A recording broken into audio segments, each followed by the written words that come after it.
Hobby Now with ZiggyNo. It is Valentine's Day, February 14th, 2024. Happy birthday to my dog, Groot, my German Shepherd. I love that dog. Um, Lots to talk about today in Hobby Now. Hobby Now. Super excited to keep this kind of weekly podcast going. Hope you're catching us out there in podcast world. I have no idea. I click a podcast button. I think it goes to podcast. I'm not a podcast guy, but we're on podcast number several, many. I don't know. Hobby Now. Today, these are the topics we're going to discuss. First of all, I want to remind you of Flipping Steve's giveaway. Give you an update on that. We're going to talk about the floor on cash for cards, man. There is a floor now. There's a place you can go get cash for your cards. More places than you think now, I guess is really important. Hobby envy. And what's going on with all the investment in these local card stores? You see that? It's like the big or the little. Maybe that ties into the envy piece. We'll see where that goes. Bounty update. Bounty update. There are no new bounties. No bounty one that Bronny one of one. You think like if you pulled that, you're like, maybe I'll wait and see if they put a bounty out. Maybe I should tell them, hey, where's the bounty? I would have done that. If I pulled that card, I'd probably be out there on social media going, are there any bounties? Any bounties for this card? Anybody would have put up a bounty? Want to match my bounty? Anyway, just there's no bounty on that. No bounty on Prism. Really kind of shocked by that. I feel like Fanatics is behind the bounties, but we'll see. Um, Interesting social media breaking news about the LeBronny 101. I'll talk about that as well. I think that's a story in itself. Um, Neo is kind of negative lately. I love Neo, but he's been negative lately. In fact, I kind of think of myself as I'm kind of negative. I'm a realist. That's why I'm a realist. I was thinking, man, compared to Neo lately, I've been more positive than Neo. Why is he so negative? Just a brief commentary on that. Reminder, Hobby Rip Night is coming up on the 24th. That's a week from the 17th, which is I think Saturday. A week from Saturday is Hobby Rip Night. I'm hoping my hobby store does that. Shout out to Collectible Kings. Fantastic store is another local hobby store. They're probably involved in that. I'm going to talk about Sports Card Radio did an interesting video, and they brought to my attention Sports Card Madness. Madness. Their month-old interview with an anonymous grader. I want to make some comments on that. I almost want to do a full response on it, but I'm going to talk a little bit about that in Hobby Now. So those are our highlights. We're talking about Sports Card Madness interview. We're talking a little bit about Rip Night. I do love Neo, and I love some of the content he's putting out. So we're just little comments on that. The background on the 101 story, and I got pulled. Bounty update. Investment in sports cards and sports card stores specifically. Envy in the hobby. Floor has been set and Steve's giveaway. So thank you. Boom. Do do do do do do do do. If I buy music, that's how we're playing. Do do do do. That music comes bundled with your StreamYard account. I don't know why I don't use StreamYard more. I pay for it and I don't use it. And then I cancel it and then I need to use it. And then I buy it back and I'm just all over the place. Anyway, guys, thanks for being here today. First of all, let's do a quick shout out to Flipping Steve. If you do not know Flipping Steve, follow his channel, Flipping Steve on YouTube. He's doing a giveaway for the national. One person will be selected in a contest that he does. He's done this for years in a row. I think this is the fourth year in a row. It's normally like a question and contest, a trivia question, and basically you following his content. And it's fun. It's often very fun. Like one of the year was like, what are the names of the friends that he went golfing with? Anyway, and that wasn't like he narrows it down. There's like a bracket. Anyway, get involved in this. Go check him out. He's giving away a spot, and I'm excited about it. I'm actually involved, but he's been doing this thing for years. He deserves. Everybody should be talking about it. Go to National Flipping Steve. I did hear Flipping Steve is a conflict. He might not go. Doesn't mean the contest isn't going to happen. He'll still go forward. We're going to have a lot of fun. I do plan to be at the Chicago National, probably more than one day. Normally I go for a day. I'll probably do 2 days this time. 2 days. 2 days, I say. Oh man, my phone closes and I lose all my notes. So next thing I'm gonna talk about is everybody's been talking about the Cards HQ thing, and I'll be honest, I'm so sick and tired of hearing about Cards HQ. I appreciate the people went out there. I was invited. I'll say I was invited to go to his opening, and I appreciate that. If he lived near me, I might go. But to be honest, my life's pretty busy. So I didn't have time to go down to Atlanta. And if I'm ever in Atlanta, I will stop by Cards HQ because you'd be curious to me. But I will say that's not necessarily true. The other day I was in New York City and I was only there for the day, and I was bam, bing, bang, in and out. A lot of people, a lot of friends, like, oh, stop by, see me. I'm like, yeah, I just want to get home. I'm more or less, I got little ones, first of all. So It's important for me to spend as much time as I can with them. I know I've got to work and be away from them. So without saying too much, I understand why people can't go to all these events. And I applaud those who do and can share with us. So he has an event. A couple takeaways. He said that they're doing 70% at Cards HQ cash for cards, 80% for trading.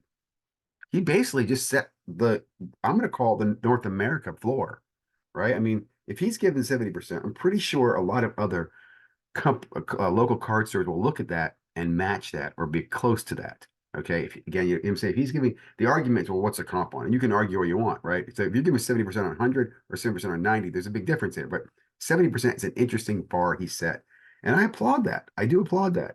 I don't know what Burbank's bar was. I don't even have Republic. I'll put it that way. It might have been around the same. I think someone said 60. I do think Jeff's is one of the higher ones.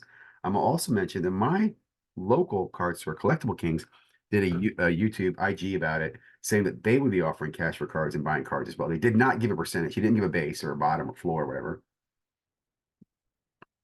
But the fact that he did it made me think I do applaud that. That is a positive influence I'm seeing in the market. Am I going to give Jeff credit for that? I'll give him some indirect credit for it. Now, it's interesting because Jeff did this video where he was like, I don't know why everybody's hating on me. Why is everybody upset about this? And I did a short TikTok. I said, look, there's two things, Jeff, and I'm going to go into a little more here. There's two reasons why people are hating on your card store. First of all, let me say is I'm not one of them. I don't care. I've said this before. If you have good deals and I can get something at a good price and I want to buy it, I would buy it there. Right now, I'm not in the market for singles and I'm not in the market for boxes. So I don't think there's anything to be buying for me. I'm just focusing on breaks. If you start doing breaks at a good deal and I can get into them, you're going to see a lot of my business. I'll be quite brutally honest with you. That's what I care about. um, but his comments about why he doesn't understand why people want him to fail. Let me explain that. First of all, there are a lot of local card stores that I think are furious or jealous or envious. The fact that you just dropped $3 million in this huge mega, store, and you're gonna change everything. I'll just put it this way. Correct me if I'm wrong. There's a limited, finite number of buyers in this market. Do you know what I mean? And this market's very global. It's not like every store is selling bread, right? Even Card Collector 2, like I'd love to pull Card Collector 2 aside and go, there's got to be a voice in your head, a little voice in your head going, I hope he fails. You cannot tell me there's not. I just don't believe that. Even as a competitor, we're fucking competitors in this space, right? We're not, I'm just going to call it as it is. We're not out here in the same community holding each other up and holding each other's arms. If that was the case, then his prices would be a lot cheaper and we'd all have allocation. My point though is that some of those card stores are sitting there going, yeah, and if he fails, I'm going to buy that and I'm going to buy this and I'll get that on a discount. Like they'll pick on your scraps, dude. They will eat you up. So two things. Number one, a lot of local card stores are competitive against you at Cards HQ. They don't want to see you succeed. They're going to be, I don't want to say cheering or hoping for your failure. If you fail, they're going to be like, huh, what happened? What did he do wrong? What's that mean? But again, it would open up allocation. There's a finite amount of resources that goes around, finite number of buyers that are going to purchase this stuff. This is a competitive market space. I never understood that. Like, to be honest, that all community, we all get along stuff is more bullshit than reality, in my opinion. I'm just going to call it the way I see it. I could be totally wrong. Like you don't see, here's a good example, right? When I used to work at Kentucky Fried Chicken, if we ran out of like marinade, we'd call the other Kentucky Fried Chicken up. Even if it wasn't in our district or whatever, hey man, can we get some marinade? When the marinade comes in, we'll switch you something. But yeah, come on, sure ahead. You cannot tell me a local card store calls up another local card store and says, hey man, I sold out my Prism hobby boxes. Can I get 5 of those from you? And then I'll just, I'll pay you back what you pay for those. That ain't gonna happen. No sirree, no sirree. You see what I'm saying? So I do apologize. I've definitely caught a congested cold this week that's just kicking my butt. I might need to use the mute/pause button more. So hang in there. But hopefully, again, you're following me on these two topics, right? People want to see you fail because they're competitive. Also, the other piece here, right?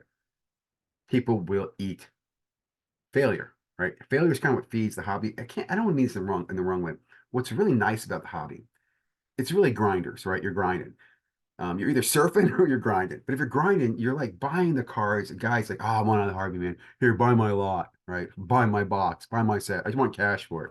So a lot of people get deals on that. That's what fuels their deals. If you're in the right place, right location, you have cash, they need cash. Those cards, the values will fluctuate very quickly, right? That's kind of the bartering system.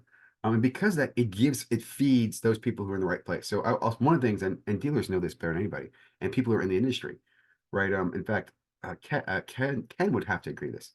If you know enough people, they start bringing stuff to you at discounted prices. They'll come to you and go, hey, I know Cards HQ will give me 70, man. I need cash right now. Will you take 65% for this? And you're like, the guy's walking to me and handing me money, right? He's handing me margin. So that's another part of this industry. We feed on that. So my point to this, the Cards HQ love they set a cash floor.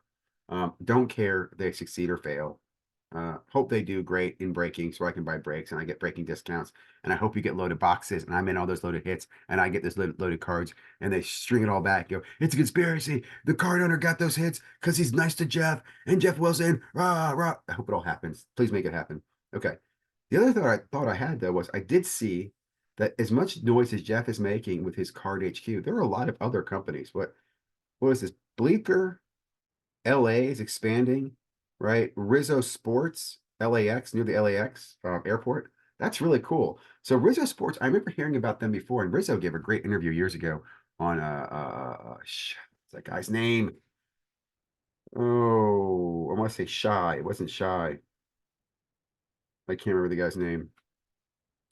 I can't remember the guy's name. Anyway, Rizzo Sports is working with Bleeker in LA to expand a new big sports card store right there. That's big news, man. That really is.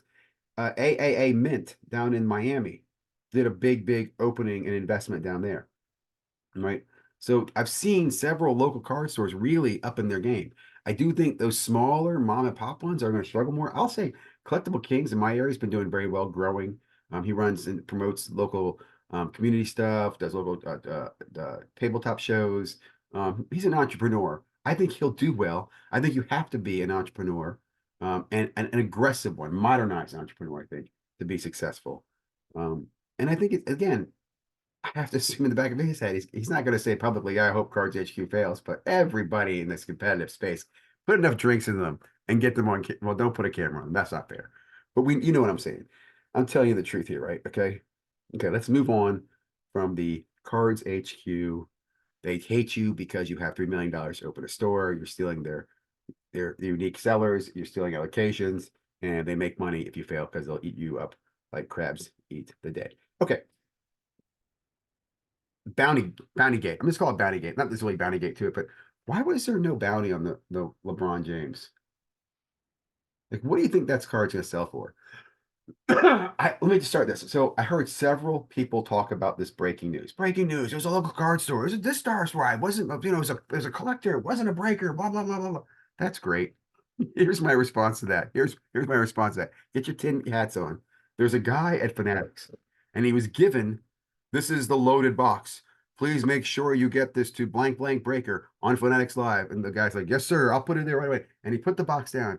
And next thing you know, his girlfriend comes in and he gets distracted, right? He's having a good time. It's Valentine's Day, guys. Well, work with me here. He's having a great time. Another guy comes by, picks the box up, puts it in the regular case. It gets shipped out to the regular local card stores. This guy finishes, comes back in. Holy crap, where's the loaded box? Can't find it anywhere. So he just goes, he picks up a random box and sends it off as loaded. He made a mistake, okay? There's a guy at Fanatics who screwed up. That is why the loaded box did not make it to the right place. That is why the breaker in Wisconsin opened the one of one LeBron James. These mistakes happen, okay? You got to follow me. Sorry about that. Okay. What I thought was interesting, I heard everybody talking about this. I heard the gentleman speak about this. I think it was on David Adams' show, The Chase. They had interviews, like 3 interviews in one day. Great show, by the way. Great show, Chase. I should leave a comment below for you. They had the actual guy. He did not show his face. He flashed his face for a minute, but he said he didn't want to talk. And then he did talk. He answered some questions. He gave it kind of a story. And then he had a guy who was running all his PR for him on this. And my first thought about this was, huh, huh. If I pulled a big card like that, would I need someone to run my PR for me? I don't know. But that's very interesting. Like one of his first thoughts was like, I guess in the first 24 hours, like, man, will you represent me? Will you help me market this? I'm just kind of shocked by that. I really it was interesting to hear him talk about it, and then the guy explain what he's doing. And so, long story short, the card is going over to California. It's going to get graded. It's going to go to PWCC. It's going to go on auction in next month. We'll see what it goes for. I'm skeptical. I don't think it hits easily. I'm going to call hard floor, hard ceiling at 500,000. If it hits 500,000, I'm just blown away. I mean, like really blown away. Could it happen? Could happen. Could, but blown away. I think we're more around the Tom Brady super factor 100 to 150,000. That's what I feel. I could be totally wrong, right? There's some people who chase that for different reasons, but because there was no bounty, I don't know. That just seems suspicious to me. It just does. Seems weird. That's why I want to talk about the bounty. Also, no bounties in Prism. No Wemby bounties. There was no CJ bounties. There was no bounties. No bounty. No bounty. No bounty. Why were there no bounties? And why grading special in baseball? Why not Prism? Why not Prism and Chrome or Prism and Topps flagship one? You got Prism NBA and Prism NFL out, and you're not going to put a special on those two? Come on, PSA. That hurts me, man. Oh, by the way, if you want to follow, it's I Saw Sasquatch on Instagram. Is the guy who's representing the one of one guy. I saw it first break on 130 point. Then I saw the local card store owner do a little skit on it, and he was super excited and happy about it. You want to see it? Here it is. I hit it. Which is another thing. I love, okay, get your damn tinfoil outs now. Let me rant about this. I love when local card stores and breakers take credit for the cards that come out of their products. It's as if the little card store guy was working that night with a bunch of little elves, right? Making boxes instead of shoes, going, "Oh, little elves, tomorrow, could you please bring me a one of one from one of my customers?" I mean, come the fuck on. You receive product, dude. You put the product in the window and someone picked the right product. You're no different than the 7-Eleven that sells lotto tickets. There's a 7-Eleven, the 7-Eleven store does get a kickback. I think they get like a check, but you're not special. In fact, if anything, you don't go to that 7-Eleven because that 7-Eleven ain't gonna hit anything again. This store, a little Waka Chaka store, will probably never hit another big card again. I know you guys are gonna send me all the big cards ahead going, what about this one? What about that? But you see what I'm saying? Like, so what? The other one is breakers. I saw a breaker post, and I do like this breaker, so I'm not gonna call his name. He's not a bad breaker. I thought this was funny. He goes, here's a snapshot of the Mahomes I've pulled. This is after the Super Bowl, right? Here's a snapshot of some of the Mahomes I've pulled, some of the photos. And they had a whole bunch of beautiful cards. I'm thinking to myself, this is hilarious, right? To me, my first thought is you didn't buy them. You didn't buy those spots, right? You were so wise that you were going to pull this Magic Mahomes, but you didn't have the balls to buy the spot. To go, hey, I don't want to actually pull it. I want to buy the spot. Oh my God, there's a big card in this box. I'm going to buy the spot instead. You seems like you're just going to pull it. You manifested it. You made it happen because your friend. Like I don't get that, dude. Again, you were present when the box arrived. You opened it, and by chance, it was a special card. Should you get blamed when they open the boxes and they suck? When 60 to 80% of the value is nothing, should we go, man, the breaker sucks. Breaker's terrible. Like if my food came out 60 to 80% of the time burned or cold, would I be like, yeah, you should get a tip? Right? You see what I'm saying? Like, just open the box, man. Just open the box. Be thankful. Your job, and I mean this in the most respectful way, is to help collectors distribute cards that we all love so much. Whether you're collecting or flipping, help us get it to them. Help us get to them fast. Help us get to them securely. Help us get to them safely in in a good manner. That's what we want to see, right? Oh, I know I'm probably gonna get some heat on that one if people make it this far in the video. The viewerships have been down lately. I do though. Just keep going. You just got to keep your head down at the grindstone and keep pushing ahead. Um, mm, mm, mm, mm.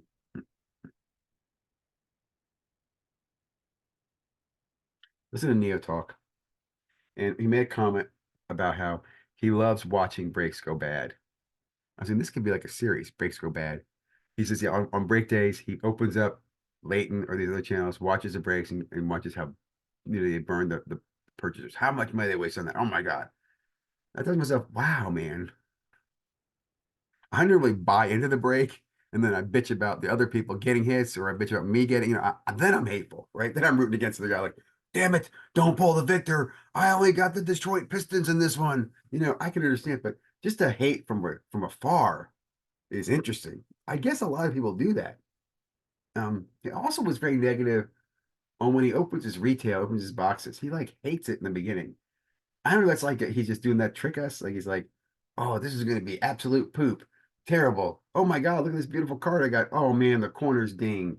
Damn it. I'm going to send this off to PSA. No, I'm going to get it replaced first. I'll make a video. I don't know why he's so negative. Like he should be more loving and caring and positive about the hobby. He should be like, hello. No, no, no, I'm just kidding. I'm just kidding. I'm just kidding. He doesn't go that far. But I was thinking about that. I also noticed he's definitely not a fan of mine. I want to warm up to Neo or have him warm up to me in some way. He do something nice for Neo. I can't really see him at National.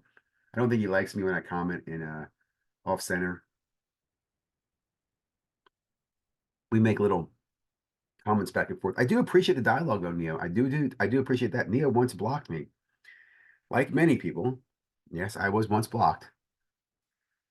It's hard to get off this block list, guys. It really is. Man, the shit you gotta do. Okay.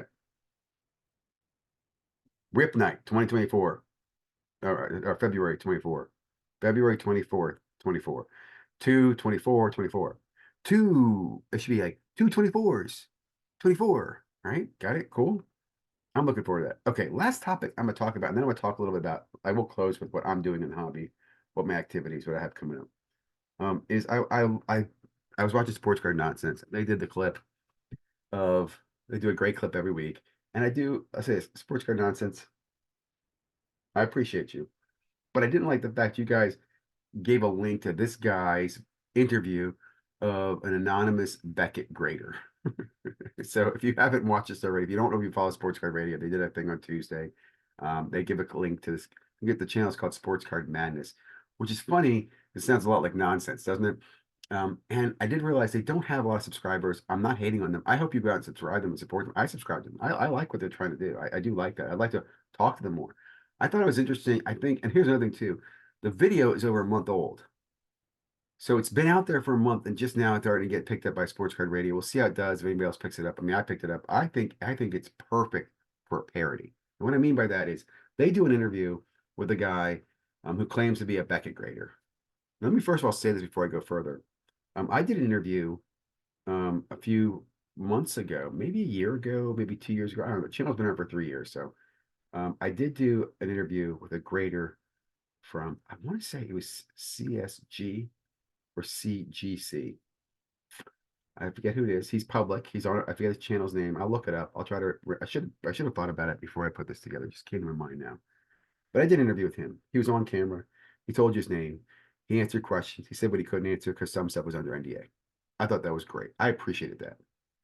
Looking back, there are questions I wish I'd asked him. Right. One example of question I asked him was, does it help to put little thumb things in there, the ties? He confirmed no, doesn't help them at all. They don't care. It's not gonna doesn't make their job easier. Okay. So this interview, Sports Card Madness did. This guy who claimed to be from Beckett, at first listen, there was two parts. The first listen I listened to was like the 24-minute one.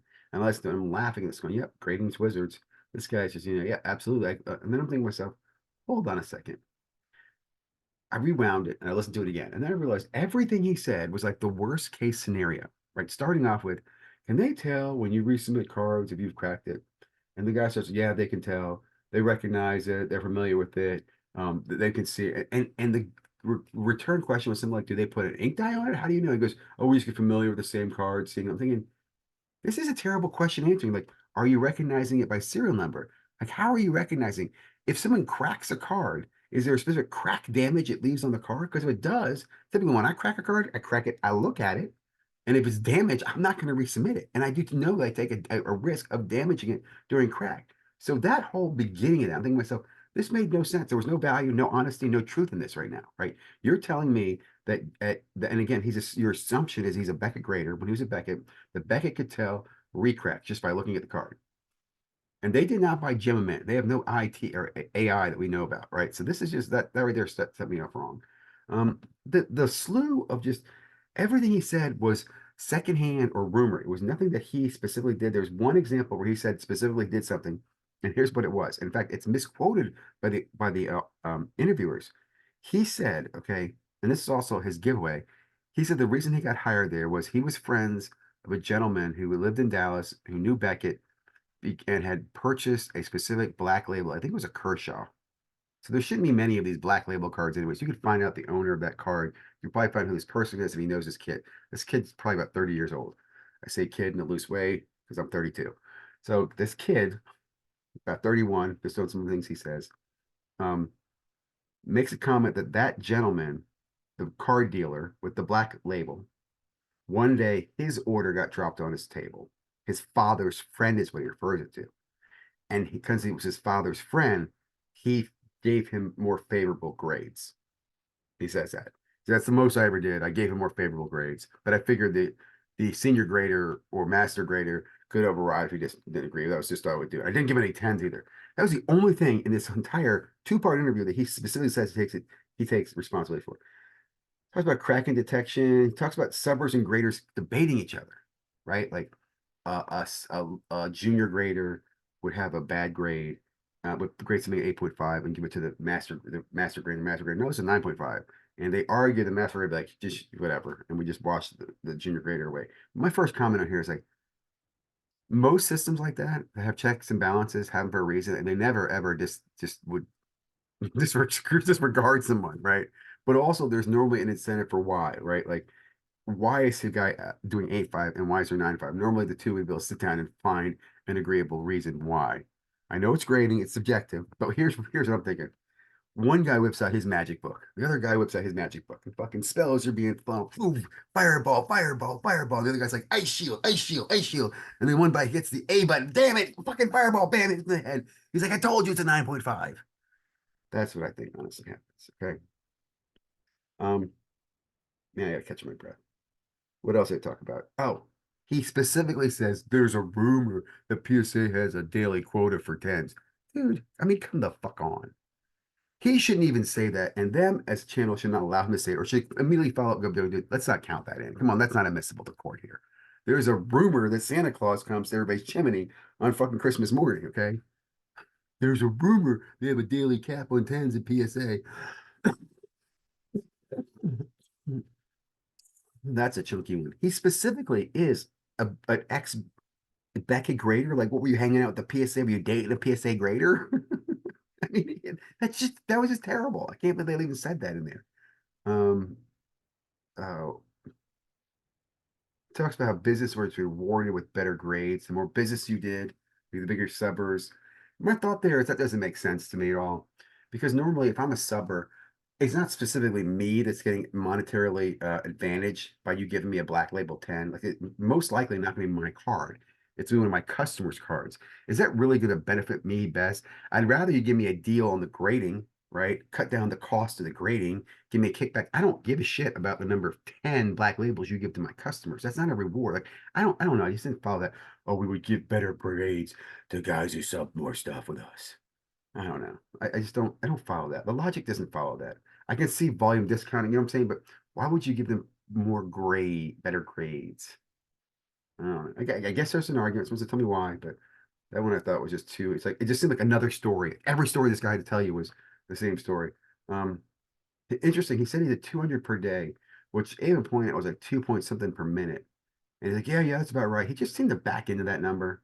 And he made a comment. Another guy would come and be done by the morning and would sit or go home early. I don't know. Just everything he said there was like the worst scenario story. So after like there was nothing good. And here's another thing too. It wasn't like he said, "Oh, I'm telling you this because I want to make change in the hobby, and I hope we come out and make change. So things could be better." He's just shitting. He's just like, "I'm going to come here and shit today. I'm going to shit on grading. I'm going to shit on pop counts. I'm going to shit on greater respect. I'm gonna shit on it all. I'm just gonna shit. Shit, shit, shit, shit, shit, shit. And again, I apologize. This is not a kid's video, so apologize for language today. Rumor on the black label thing. So this is why I even checked out their video because Sports Card Radio referenced these guys as they interviewed a Beckett grader who talked about the black label conspiracy. And if so, Brian Leaf should pay 25,000. I'll be honest. I think Brian Leaf was laughing at this on Sports Card Radio, you guys could do so much better because if you watch this stuff, if you listen to his comment about the black label, he basically says that they changed the policy that they could give away, his comment is we could give away about one black label, you know, if we wanted to. Like, it's like they had one in their fucking back pocket. I could give one away, just stuck in a black label. Anyway, but because there was, this whole conspiracy collaboration before me that ruined it all. And they go, well, what happened before you? And he goes, well, this one guy walked in on a Saturday on a weekend and just gave himself all great grades. That was so vague, right? He says it's the Leaf guy. That could have been anything you read on the sports card radio. Like you could have heard that on sports card radio. There was nothing there you added. It wasn't even like, here's what I would have done. I would have said, well, he had password access to the mainframe system, and he was able to log in, and on the database, he just went in there and just changed 10, 10, 10, 10, 10, 10, 10, 10, 10, 10, 10, 10, 10, 10, 10, 10, bunch, clicked it. So on the Monday when they came in, they didn't know it was a login thing. They was going forward and processing. That's a much better lie. Dude, come on. Did you like that lie? That was a much better lie. Your lie, Mr. Mysterious Grader, sucked. Sucked. You're just regurgitating. There's nothing new there. Sports card radio to reference these guys. Not very good. And Sports Card Madness, guys, I'm not trying to bust your balls. We're all trying to get some attention in this, YouTube world. And I'd love for your channel to do well. And I hope you guys hit subscribers, but don't put on anonymous graders. I'm really surprised there's not some liability or some accountability here. I don't know. It just stunk. It just stunk. It was poor done. And I think it's gonna. I don't know why I care so much, but it just bothered me. What's the other one I have here? Uh, Yeah, I was wondering why they do this? You know what I'm saying? Like if this is all true, why were they so bad? Why make it get so far behind? If grading was so easy and so subjective when they were behind, when they just run around and just go 9.99, 9.5, 9, what was it just doesn't make sense to me. There was no logic here. Um anyway, I don't want you to I'd love your opinion. I would like to say this. I wish we would hear from more graders about the truth. I wish grading companies were more transparent. Like, here's what I think needs to happen personally. I think the grading community, I'm not asking for a government to regulate this. I think the grading community should have a meeting, a conference, and come up with a grading standard, some standards that all grading companies adhere to, and a sharing of information between these grading companies, right? It doesn't hurt us. Now, some might argue they always bring it to make money and they don't really care about the community. I can totally agree with you, right? Like, why the F does SGC want to come to some conference and work on a global registry or work about sharing grading information so they could prevent fraud? They want to grade cards. They don't give a shit about that stuff. Honestly, that's what these companies want to do. They want to slab cards and give you and get money. They want cash for plastic. It's that simple. But if they wanted to, and they want to take a leadership position, I think they should come together and lay down some standards. Here are some standards we should all hear about, adhere to, and some requirements of sharing information. When I grade a gold card, I'll share with you the gold card grade I gave. I'll share a picture of it. You can see it. Maybe sharing a global registry. There's some things they could do to help cut down on fraud, counterfeiting, altering. All that stuff could be handled if these grading companies want to come together. Don't worry, they won't. Okay, thanks for hanging out this long. What's the comment? I do realize a lot of channels I watch don't ever watch my shit. So for those of you who do listen, I really do appreciate you. If you have recommendations or suggestions, positive or negative, on how I can improve this show and get it out to more people, I'm open to that. I get a lot of negative ones. A lot of negative ones. You're too negative. Okay. Anyway, what am I doing now? To be honest, I've been kind of in a pause in the hobby. I don't think I've made any hobby purchases in the last few weeks. Trying to think what I said last week. I was looking at some breaks. I have not bought any other breaks. No new breaks have gone out. No new mail days have come back. I've also part of it is I've been kind of stuck in the mud with funding because I'm not willing to sell some stuff yet. I will say, I guess I did sell 10 slabs. Did okay on those, not great. I will maybe do a video on the card hunter on that. Um, but I've not been selling my Funkos. It's really because I'm just lazy. I would say I have selling constipation. Doesn't make sense. You guys ever have that when you just can't get selling going? Once you get the selling going, everything's fine. I just cannot get the selling going. I got all these Funkos. I think I've got 10 over here in the corner. I've got another 70 in storage. I need to sell the fucking Funkos. Um, I should make a video on this because I think a lot of people deal with this type of selling fatigue. And here's another thing too. I've not been able to find a consigner to just consign the Funkos. If I did, I'd probably consign the hell out of these Funkos just to get them out the door. I am looking for. I did do series one uh jumbo break today on Mojo. I did not watch the video yet. I don't know if it's happened yet. I only had the Dodgers, so it wasn't like I had any big chases or big rookies. I'm not a big fan of series one personally. I just watched some breaks. I'm like, why are you paying this much money for a crap autograph and maybe one number card? Like, it just does not make sense. And the paper cards don't grade well. I just rather save my budget for what's it, Prism and Chrome cards. Um, I do have some cards going to SGC, some cards going to ComC, cards going out. Um, and I'm looking at Prism NBA next week. We'll see. I don't want to do a Wimby case and get skunked. I don't like to do 2 or 3 cases when I do it, and I just can't see doing 2 or 3 cases of Wimby. So we'll see. Like, comment, subscribe. Thanks for being here, guys. Have a great Valentine's Day.